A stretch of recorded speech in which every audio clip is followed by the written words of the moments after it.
comment that you provide. You also have the opportunity to click the raise your hand icon located on your GoToWebinar screen. When you select that icon, that'll indicate to myself and the other organizers that you would like for your microphone to be unmuted. In the event that you do this, we will notice your presence, unmute your microphone, and invite you to share your question or comment aloud for the group. In today's session, we do also have a polling question.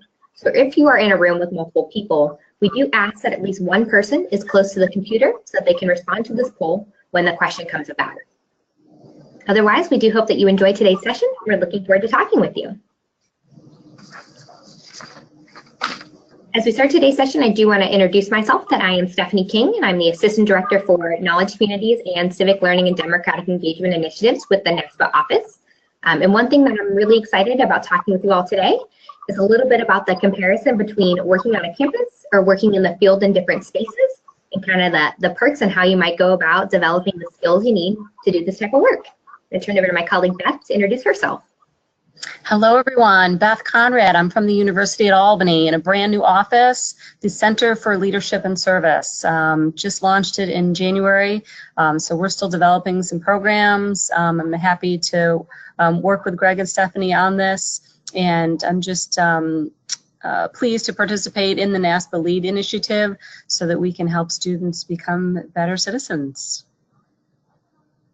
Awesome. And I'm Greg Grenier. I'm the Director of Community Engagement at Mount Ida College, which is right outside of Boston.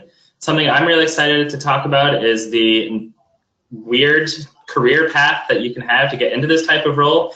And it doesn't necessarily have to be in student affairs either, even though that this work does work extremely closely with student and academic affair counterparts.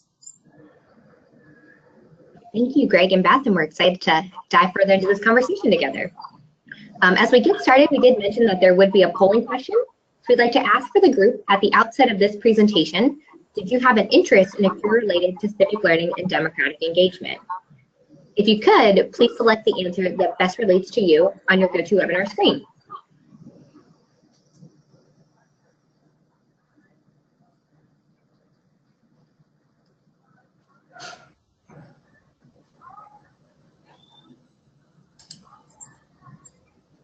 About 75% of the group has voted, so we'll give it a couple more seconds before we close the poll.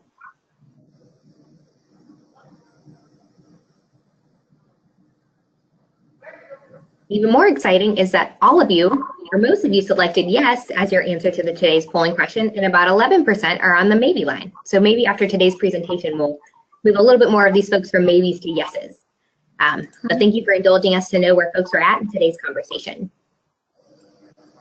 Our hopes throughout this presentation are to do a couple things. The first of which is to explain a little bit more about the NASPA LEAD initiative, which I have the humbling honor of coordinating the campuses that take part in that endeavor. That's also which brings Beth, Greg, and myself together. The other thing is we're going to talk about civic learning and democratic engagement opportunities in student affairs. So as Greg mentioned and Beth mentioned, there's various outlets in which someone might engage in this work. We're going to talk you through what some of those potentials might be, and to also be upfront that there might be some other unique opportunities that we'd love to hear from the audience as well. We're going to talk a little bit about our career paths and how we got to this space in civic learning and democratic engagement work. So hopefully that gives you a little bit of insight about the skills and knowledge that we brought to the table at our various institutions and associations. And then of course we want to open it up to questions from the audience. So to start, if you aren't aware of this program, the NASPA LEAD Initiative is a program supported by NASPA, of course, and it was founded in 2012 following the release of the document called A Crucible Moment called Higher Education. And it was written by the Department of Education and AAC&U. And what it really did was reaffirm the work that student affairs practitioners have been doing for a while around civic learning and democratic engagement. We might not have always had the history of labeling this work correctly in our spaces.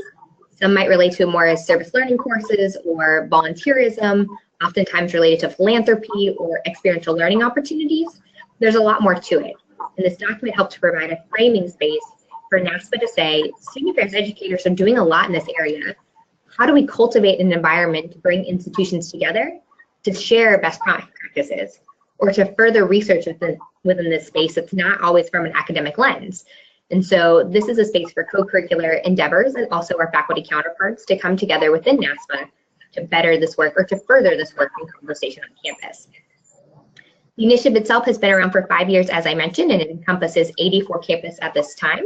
It is an application-based program that institutions apply by every June and are announced in every August. Campuses can continue, and there's various levels within the program, depending on where your institution is at for you to participate. And it does cover the gamut of institutions. So you're having 2-year, 4-year, public, private, state, as well as some technical institutions, and occasionally an international institution or two takes part in the program. So it does give you a wide lens of what this work could look like in various spaces.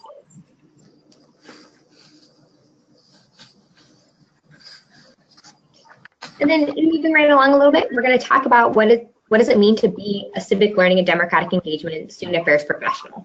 As I mentioned in our agenda, this is the space where we're going to throw out some buckets of work, and then we're going to do a little bit of a case dive about what this looks like in actualization at Beth and Greg's campuses.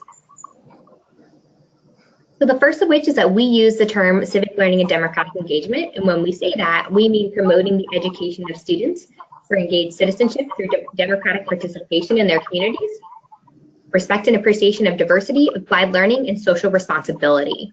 So it covers the gamut of this work in a variety of outlets, and that it does mean about active citizenry, so understanding the spaces in which we are, and also being able to make informed decisions for betterment of the community. So I'll turn it over to Greg to share a little bit about the work from Mount Ida. Yeah, so here at Mount Ida, we are, just to give a background, we are a small private institution right outside of Boston. We have about 1,500 students. And so what we have been involved with this work, so we are a NASPA lead institution. This is our 4th year. I am also on the planning committee for the NASPA lead conference that we'll talk about a little bit later. But here we have really started this civic learning and democratic engagement work over the last 2 years since our center started. And with that, our big jumping off point was the presidential election last year. And so we work with a lot of our students, staff and faculty to get everyone registered to vote. We had a mock election actually a year ago to this very date. So we actually had students work on campus to what it would actually be like and experience what actually going to a poll is going to be like and what the ballot and the various ballot initiatives that they had no idea that actually existed. And we work within classrooms, we work with faculty to do workshops about having difficult conversations about some hot button topics that are currently being discussed at the national level and even state and local levels as well. Because a lot of students can really relate to what's happening on the local level better than they can at some points to what's happening on the national scale. And we've now continued that. So where do we go after the election happened? And we've been working a lot with our freshman seminar courses on with our library and having discussions around media literacy. What does that mean to actually consume and synthesize news when we are living in a 24-hour news cycle, whether it's through TV stations or actually social media as well, in the world where fake news is being, that terminology is being thrown around by every single person, and what does that actually mean? So we're trying to figure out how to go from here. We're exploring some various ideas, but those are the ones that we've really stuck to and have been found to be successful. Thank you for sharing, Greg. As Greg talked a little bit about the national level, we'll share more about the conference that is hosted between NASPA, ASCU's Arts Project, and the Marketing Commitment. We really are thinking about national change, but also taking that macro to micro lens of how do you see something happening nationally, but think about your local communities, whether it's within governance or community structures, and how do we as institutions of learning provide spaces for students to garner those skills that are necessary to make an impact. The next thing we're going to talk about is service learning, which might be a term some folks are a little more familiar with. That's a space in which you take a course on campus and have it connected to some experiential learning component with a community partner. We do follow the Barbara Jacoby definition that came out in 1996, as it still resonates most truly to our campuses that offer service learning courses. Now, Beth's going to tell us a little bit about the University at Albany's structure around service learning courses. Yes, thank you, Stephanie. We are in our 2nd year as a lead initiative institute. And like I said, the center is brand new, but our campus is, let's say, about 17,000 students, 4-year public institution in the capital of New York State. So we're in an interesting spot to do a lot with local government, for sure. So I've got just 3 examples of some service learning happening on our campus that I thought I'd mention to you. The first is out of our School of Business. They call it G3, Going Green Globally. And it's a capstone course for first-year MBA students. So they are working with client companies in the area to learn and apply what they've learned with those clients to help them manage the triple bottom line of people, planet, and profit. So they're directly working with businesses on sustainability efforts. The second example is also from the School of Business. It's the Volunteers in Tax Assistance program. Again, it's master's level students in the taxation program. So they're taking what they're learning in their master's level courses, and they're actually working through the IRS Volunteer Income Tax Assistance program to help people in the community file their taxes. And then the third example is out of our School of Social Welfare. This is a very popular program, the Community Public Service Program, and this is for undergrads, whereby they complete 60 to 100 hours of service in local agencies. There's about 500 agencies in the area that work with this program. So students can choose whichever agency might be of interest, and they're doing 60 to 100 hours of service in those agencies while they're earning course credit for it. So they can do a smaller amount of credit a smaller amount of hours for 1 credit, and they would do the 100 hours for 3 credits. And there's definitely a learning journal reflection piece and some other requirements in there as well. But that's very popular among our undergrads. Thank you for sharing, Beth. Moving a little bit further into our conversation as we think about democratic participation is the terminology of political engagement. So thinking about activities that have the intent or the effect influencing our governmental actions.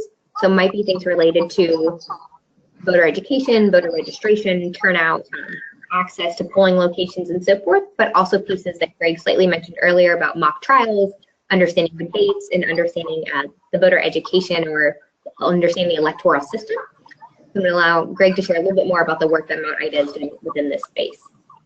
Yeah, so we're doing a few things in this space that I think will be great to highlight. One, we are part of a national study that is out of Tufts in their Institute of Democracy and Higher Education, in which I think over 1,000 colleges in the United States are part of this study, and is the national study on learning, voting, and engagement. And so what they're able to do is they're able to pull enrollment data from the National Clearinghouse, from the institution, and then match that with public voting records. And that doesn't mean we understand how people voted, we just understand who voted. And so we're able to get a report, and we just got ours about a month or 2 ago, on how our students voted, or who voted in the last presidential election. And so we're able to use that data and that percentage of our students and some breakdowns around graduation years, majors, ethnicity, age, and some other demographics, to be able to understand what type of programming we could and should be doing at the local, state, and national levels with various elections that are happening, especially as we start thinking about strategically how we're going to work with our campus to increase voter rates on the midterm elections when those are historically abysmal voting rates. So that's something big that we're just getting into and working on integrating that actual data that we have specific to our institution. One of the other things we're doing is working with our faculty on how to hold difficult conversations in the classroom.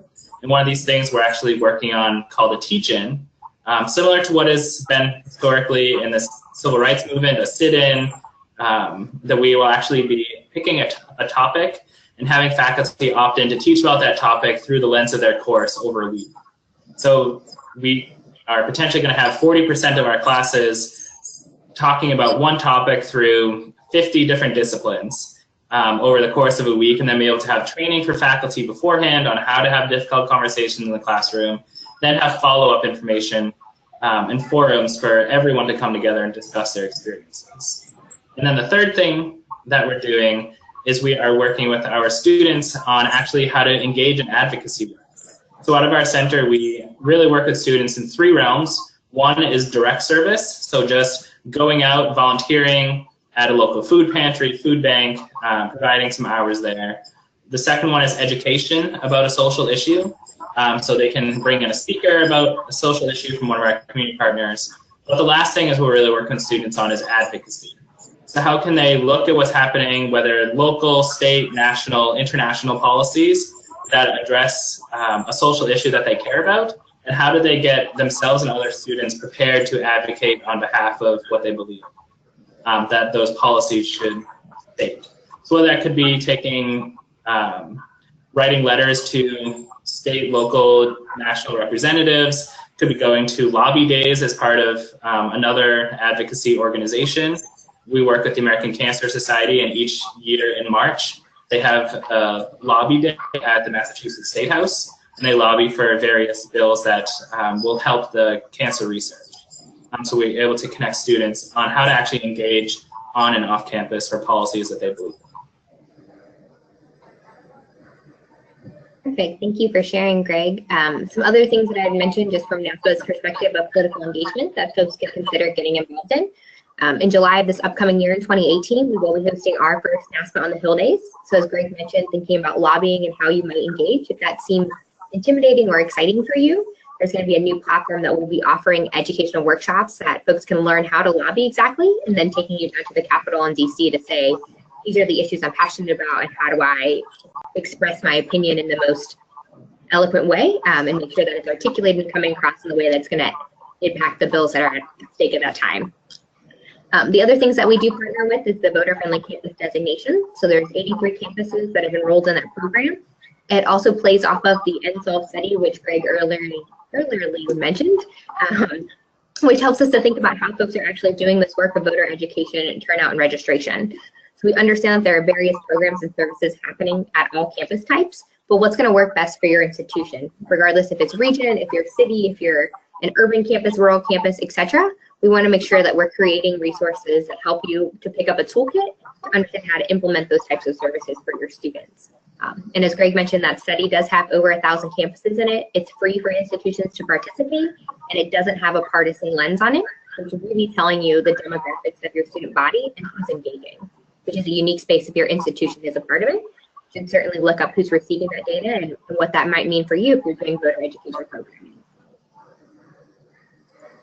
The next thing we're going to talk a little bit more about is the community engagement, because civic learning and democratic engagement professionals certainly can't do their work without community partners or community members. And Beth's going to share a little bit more about the work that's happening at U of A and how they're engaging with their community members. Thank you. We are engaging with the community in many, many ways. There are offices, academic departments, student groups. Certainly, I will include alumni in that as well that engage with the community on a very regular basis. But just to focus on two offices, it's my office, the Center for Leadership and Service, and then we also have an office for public engagement. So we're partners certainly in our efforts. And the mission that we follow is to support the university's capacity to do public good locally and globally through the advancement of research, teaching, and community engagement initiatives that address societal issues. So that's the definition and the mission that we work off of here. And we define public engagement as ranging from some simple outreach efforts to partnerships where we're all fully engaged, agencies and the university, in some reciprocal relationships. So to give you some examples of those, we've just launched a spotlight series where we're inviting local agencies to visit campus in an effort to give them some exposure to our students. We know that our students do a lot of service in the community, and sometimes they tend to do a lot of service at select agencies, and so there are other agencies that don't get quite the amount of press, so to speak. So we're trying to bring those agencies to campus to help them get some exposure, and then for students to learn more about the opportunities that exist, not just service opportunities, but even career opportunities. We have a university and a high school program that we've had for many years. So it's a relationship between the institution and about 200 secondary schools. It's a bridging experience to college, where we're helping the students develop the skills necessary to become a college student. So our university and the high school staff and faculty are working with teachers and principals to prepare those students to be ready for college. We have a small business development center, so folks that have expertise in running businesses or in certain facets necessary to run a business are working with small businesses in the area, helping them get started and loaning their expertise to be successful. And then the final example is our volunteer ambulance service on campus. It's completely student run. So they're actually providing emergency medical services and transportation to the UAlbany community as well as the surrounding communities. They do some mutual aid with some local agencies. So there's some fire departments and other ambulance agencies that they have a very strong relationship with.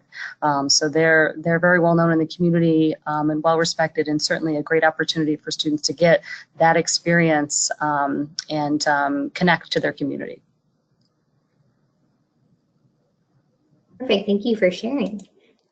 Taking the conversation just a little bit further, there are a few other terms or buckets in which civic learning and democratic engagement could include.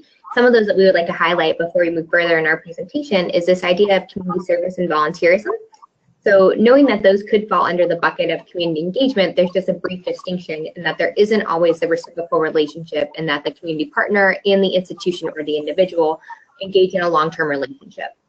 So community service events are usually episodical on campus, meaning they're things that fall into areas like your Martin Luther King Jr. Day of Service, or orientation programs when the whole first year class goes and does a day of service. Or it might be an office on campus that wants to give back during the holidays or during a retreat time or something like that. So it's a one-off occasion in which you go and do some sort of event or endeavor that supports another community or another division or group. The thing with volunteerism is that it's an area that doesn't necessarily require a group of folks to do work. It could be something, as Beth had mentioned, like volunteer firemen. So it's an institute that is going to carry on regardless if there's volunteers or not, but it's something that helps provide an extra skill set or an extra body in order to do a particular skill or form. And then the last thing is social justice, which is a huge topic not only within NASPA, but also across the nation at the moment. And we put this one separate in the idea that we hope that anything that relates to civic learning and democratic engagement also is in tangent with social justice. However, that's not always the instance.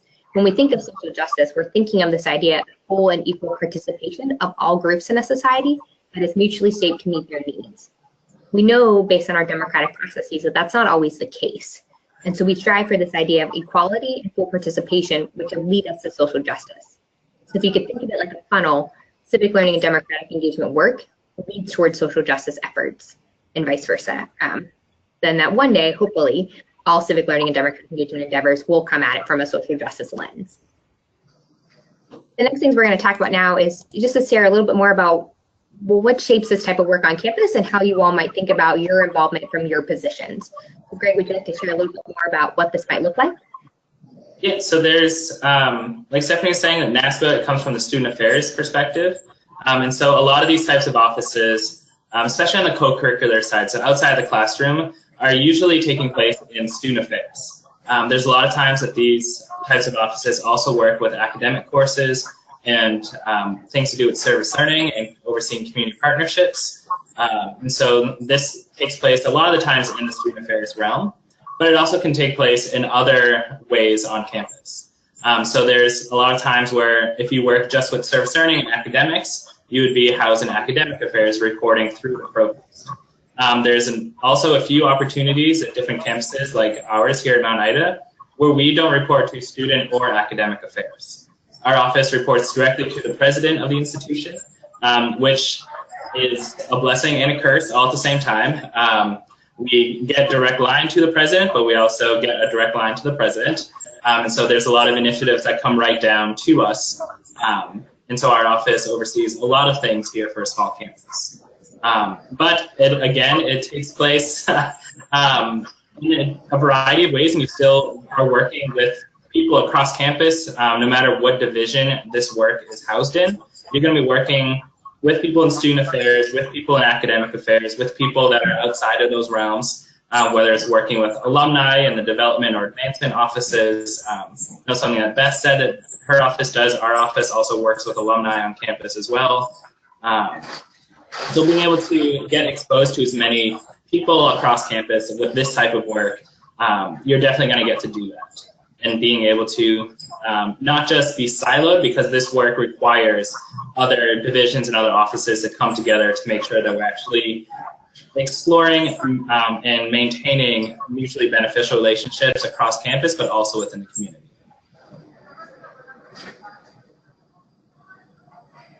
Perfect. Thanks, Greg. And we do have a question I think either one of you could respond to at the moment. But how do you work around those silos that might be occasionally created on campus when it comes to this type of work? Okay. I guess I'll take the first stab at it.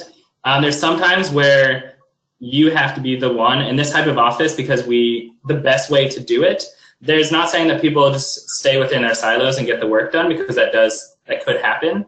But we have to be the ones to be the movers and shakers to bring the people together. For me, in my experience at a smaller campus, it's a little bit easier because there's one or two people that are in maybe the office of retention or student engagement or career services, where you can just call up those people and say, hey, can we have a meeting?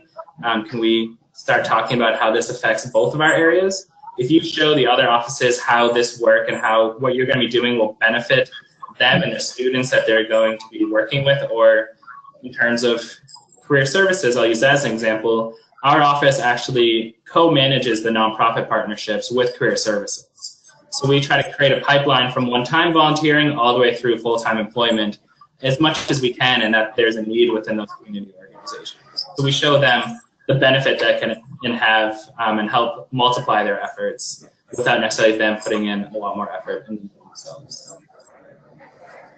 And my answer is similar, just determining where they're coming from, what might motivate them, and so how you can meet their needs. I think that can often hook someone if they're struggling with something they're looking to solve. There might be some mutual solution that you can reach, and a partnership to move your agendas forward together. Thank you both for responding. As we move to the next part of our presentation today, we're going to hear a little bit from all of us as presenters to share about our career paths and how we got here. So hopefully that sheds a little bit of light that every story is different and every path is different.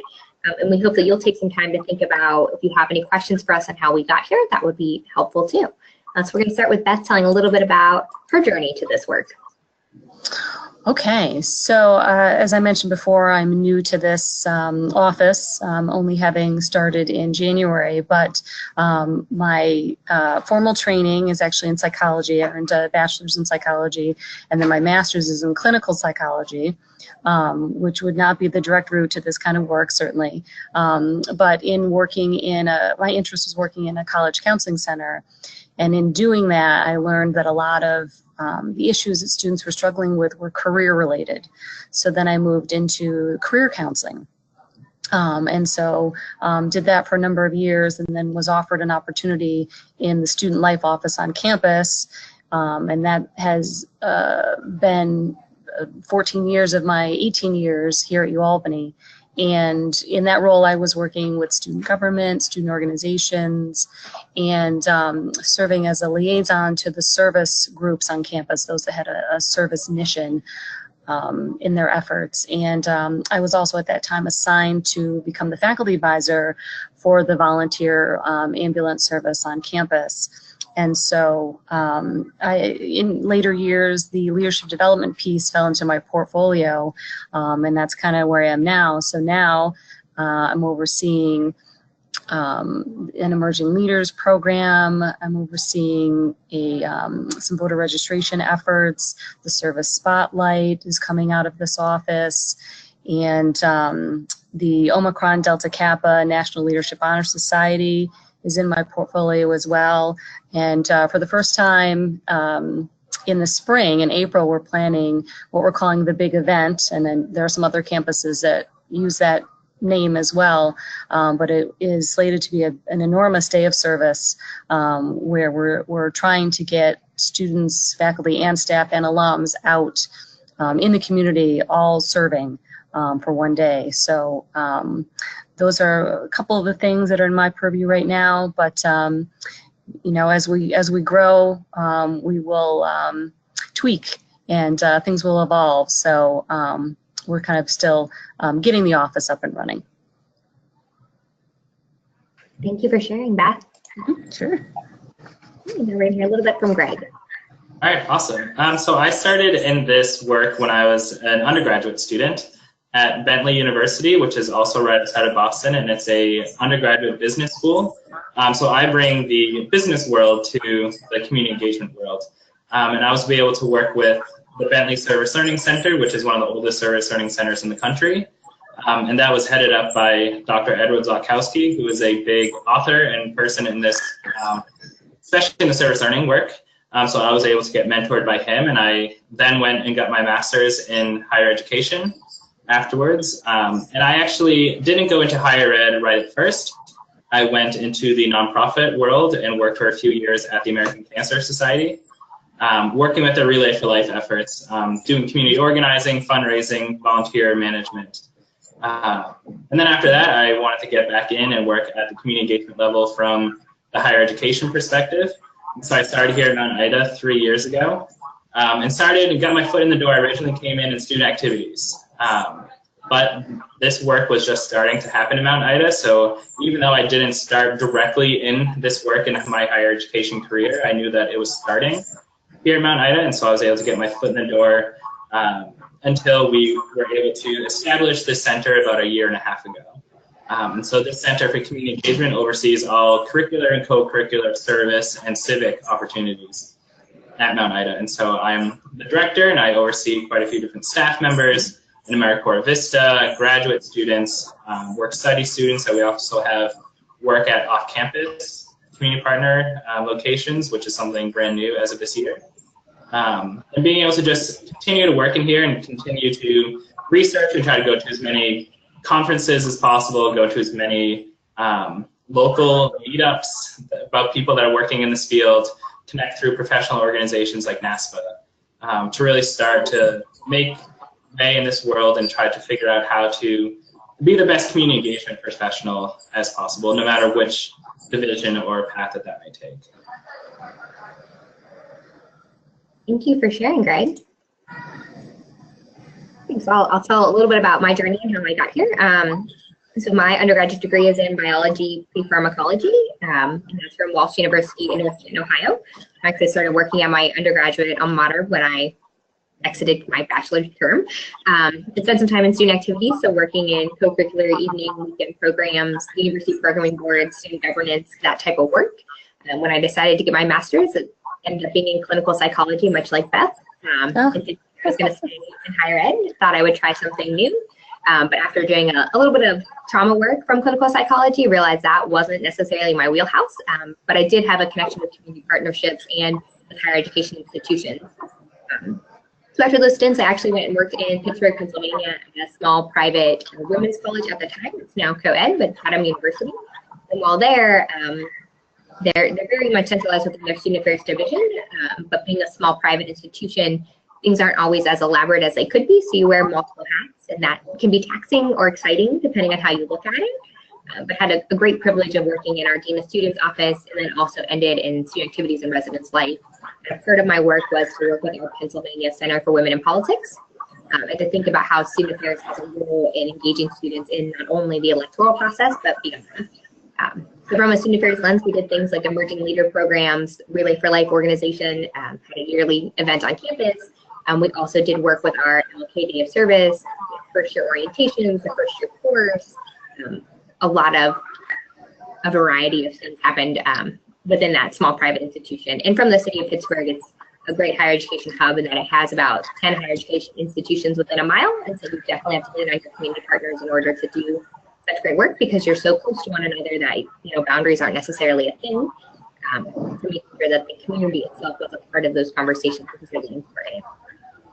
From there, though, I had a great opportunity. When 2012 came around and the Crucible moment happened, NASPA did a call to vice presidents to say, are you interested in being a part of this thing, whatever that means? And they were hoping to have a cohort of about 12 institutions to brainstorm what the LEAD initiative would end up being, and ended up with a cohort of 50 institutions signing up for it. And Chatham University at the time was one of the 50 that said, yeah, like we're interested in making a further commitment to our students and to our community around civic learning and democratic engagement work. And so fast forward a couple years, in 2015, I randomly got a call that said, hey, we have this position at NASPA, what do you think? And I said, I've never thought about working at an association. I always thought my career path would be higher education in some way, shape, or form. And so I've had the humbling experience to work with the NASPA LEAD initiative since 2015.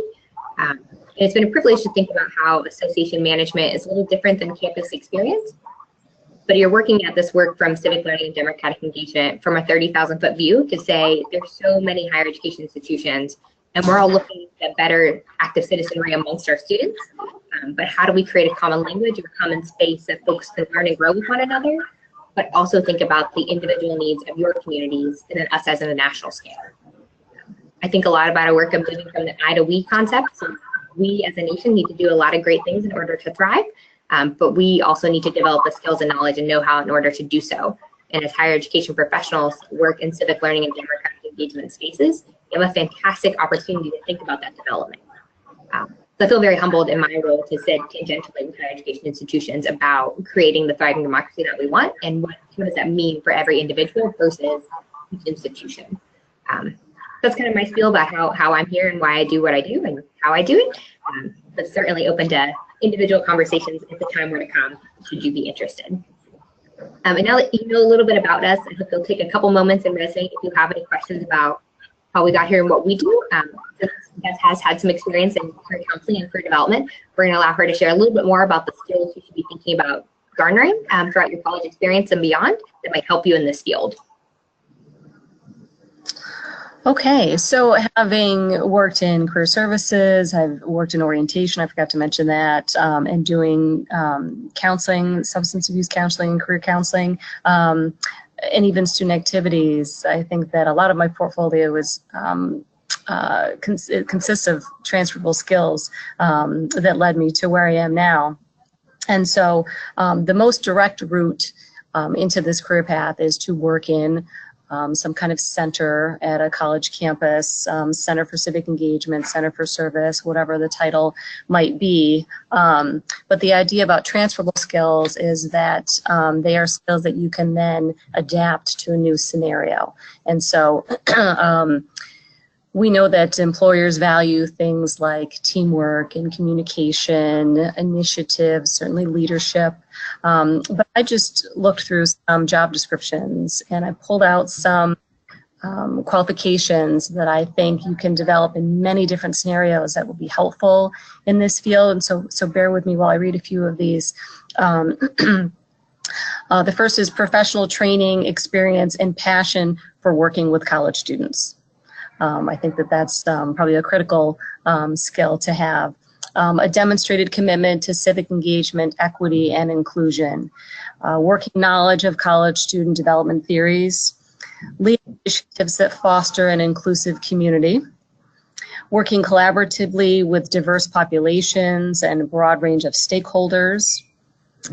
Demonstrated experience with training, facilitating workshops, and discussions, public speaking, certainly, strong written and verbal communication skills, planning and coordinating events or initiatives, being organized certainly is a piece of that, experience building community partnerships, supervising students. We often can't do all of this work by ourselves, and so our student staff team is usually a key piece of the work. Ability to dialogue across difference, facilitating difficult conversations and conflict resolution, collaborating on problem solving. And then finally, I have to mention that in true student affairs form, a flexible schedule and a willingness to work evening and weekend hours. And that is just part of our lives as student affairs professionals. So some of these things you're likely developing as students, whether in your undergrad years or in graduate years. RA positions, off-campus ambassadors, folks who are working with local neighborhood associations, certainly any work that you've done with community partners, with agencies, with government agencies as well. And then, you know, from a staff perspective, advising student organizations, chaperoning trips. And I think in all cases, it's the work that you're doing as a individual citizen in any kind of service that you're doing, any ways that you're engaged with the community through school boards, parent-teacher associations, political campaigns, whatever that might be. So I think we can go to the next slide, because we'll talk about some ways that you can actually develop some of these transferable skills that will be useful in this field. Greg can talk more about the conference. I think that he mentioned he was on the planning committee for that, but that's an annual conference. Certainly the NASPA LEAD initiative that we're part of here. And if your campus is a part of that, you might find the folks who are directly connected to it. We have regular phone calls with our cohorts. There are webinars such as this. And so I can't imagine that any office would not include you, certainly if you were interested in that kind of work. Certainly the nonprofits working with your campus. I've done a lot of work with Relay for Life as well. That's a great example. The Red Cross, we're working with them very closely on things. I think I mentioned some of these, but I'm gonna let Greg jump in, and maybe Stephanie can fill in some of the blanks as well. Yeah, and something that I found is very useful that helped me get the position that I'm currently in is having experience working with faculty members. That is something that, especially as you're working with service learning and really the academic side of service, is being able to work and talk with faculty is something, and it's extremely beneficial, and be able to prove that you have, whether or not you land in student affairs. Either way, working with faculty, if you want to be in higher ed in general, is extremely beneficial. But the 2018 CLDE conference, so Civic Learning and Democratic Engagement, it is a partnership between the NASPA LEAD institutions. It is also a partnership with the American Democracy Project and the Democracy Commitment.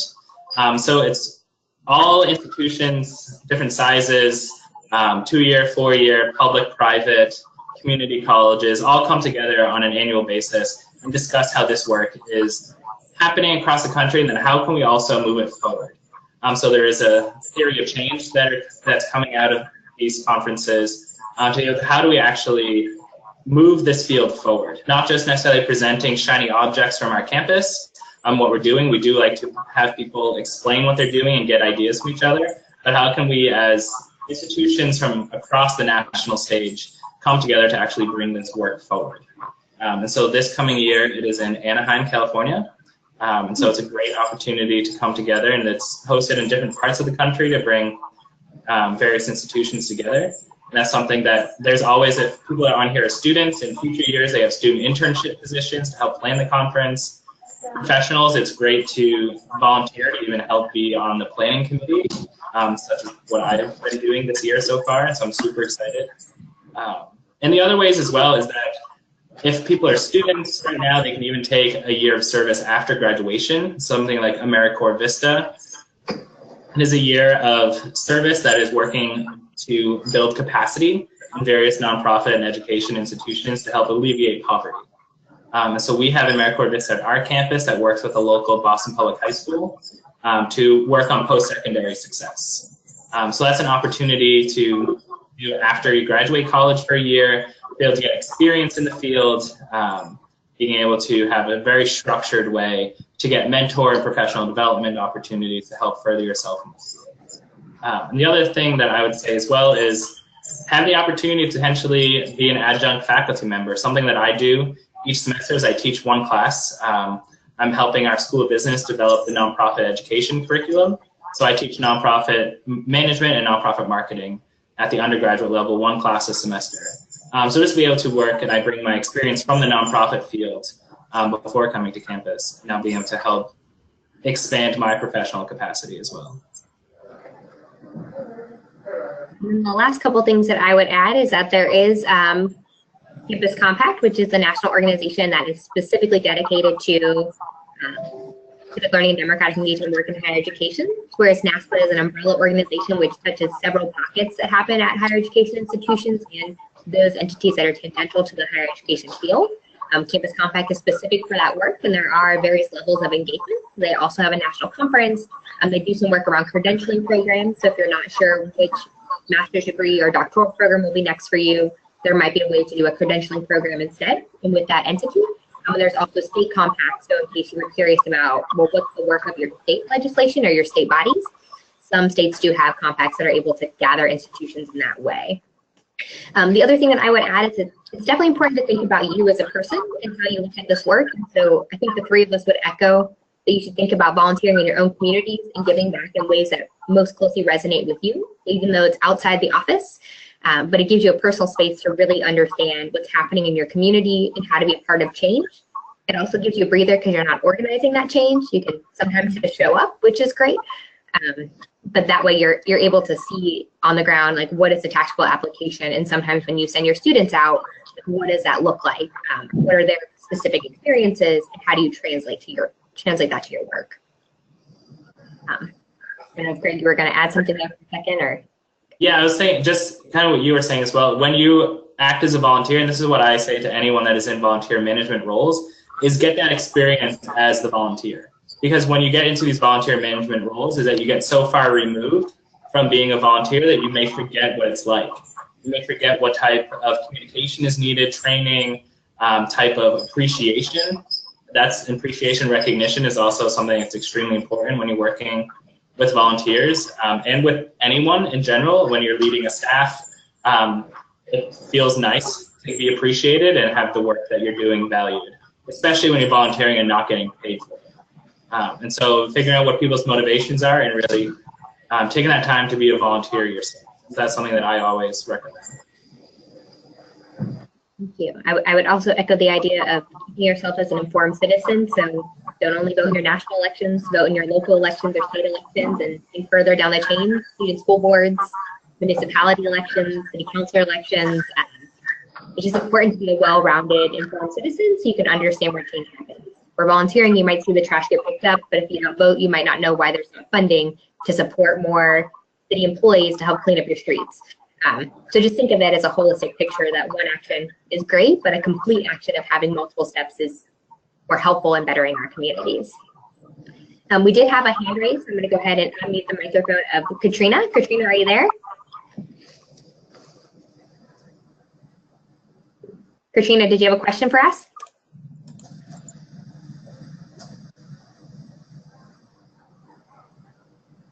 We'll come back to you.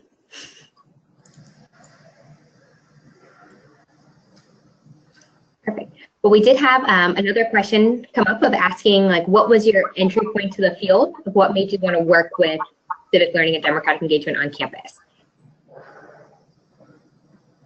Maybe Beth, you want to go first, and then Greg. Okay. It's funny. I was looking at Greg.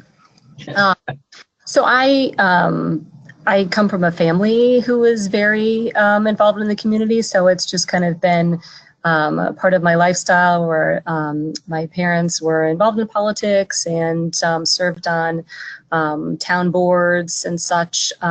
So that was kind of modeled for me growing up, and so for me, that's just what you do. So to get into this work was exciting because I could encourage students to become involved in their communities. And research that indicates that students are more confident leaders and are satisfied with their college experience when they're involved in things. And so I'm happy just to encourage students and introduce that those opportunities to them.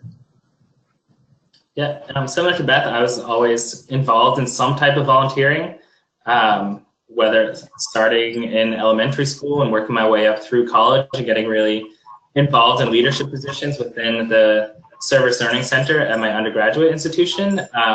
And then I think, like a lot of people that go into higher education, especially student affairs, finding out from someone and having that moment when they say, you know, you can do this as a full-time career, that moment where your whole world lightens up and you're not sure which way is up or down, but you just found out about this thing that you never knew existed.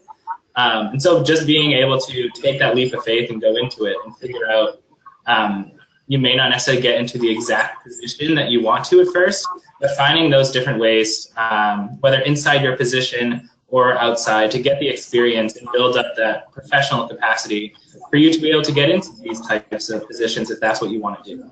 I definitely came in from the more service side than rather the civic and political action, but it's something that I've always been passionate about, always like watching the news and voting, getting everyone else to vote. And then having that now fall under my portfolio as well. It's something that's really, really awesome to be able to get paid to do something that you love to do. And like I think Beth and Stephanie have said, that you need to have a flexible schedule. You need to know that you're going to be putting in some longer hours. Hopefully you're still taking some time to do some self-care, which is something extremely difficult to learn sometimes, especially I know myself went through a lot of that. But again, just making sure that it's something that you love to do, and you'll find out a way to do it. It may take a little bit longer to get into those types of roles, but it will happen. Okay, thank you for sharing. I would say similar to Beth and Greg, just a little to add is my interest in the field started with volunteer donation campaigns. Like, can you donate to this cause or donate to that cause? And being someone that's definitely been affected by cancer in my family, it was something like, yes, we should give to Relay, or yes, we should give to the American Cancer Society. But as you start to get older, start to have more time, you start to realize, like, oh, I can volunteer in different ways. Whether that is lobbying for the American Cancer Society, or whether that is, you know, walking for 24 hours with a relay event, or whether it is making cookies that can be sold, which then create that channel of funds for another endeavor. Those small steps help to really think about entering into the bigger picture of what is impact in our communities. But I think any action that you can take, regardless if you think it's monumentous or if it's just something small, know that it's helping, and that you certainly have colleagues in the field or peers in the field that are happy to brainstorm, like, well, what does that action look like? Or if you have an interest with X, like, how do we find the community partner that's really going to help you fulfill that dream? I think don't be afraid to ask questions. We did have the follow-up from Katrina that she was curious to know if, Elizabeth, you'd be willing to share the description you gave of potential transferable skills or job descriptions with attendees today. Oh, of course. Yeah, be happy to do that. Yeah, so we can share that list and the slides from today if it's helpful to everyone that's in the session today. And then before we wrap up, we'll give it a couple more seconds to see if anyone else has any questions for our wonderful panelists today.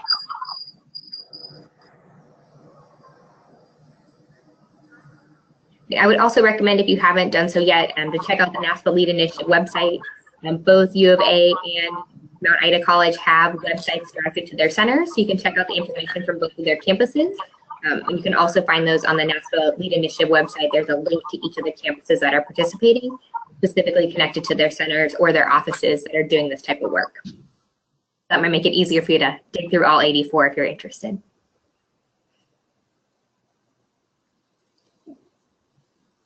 It doesn't look like we have any additional questions at this time. So know that we'll send a follow-up note to everyone with the slides and the notes from Elizabeth. But we hope that you'll reach out to us if you have any questions. It's been a pleasure to spend this hour with you. Thank you and have a great day.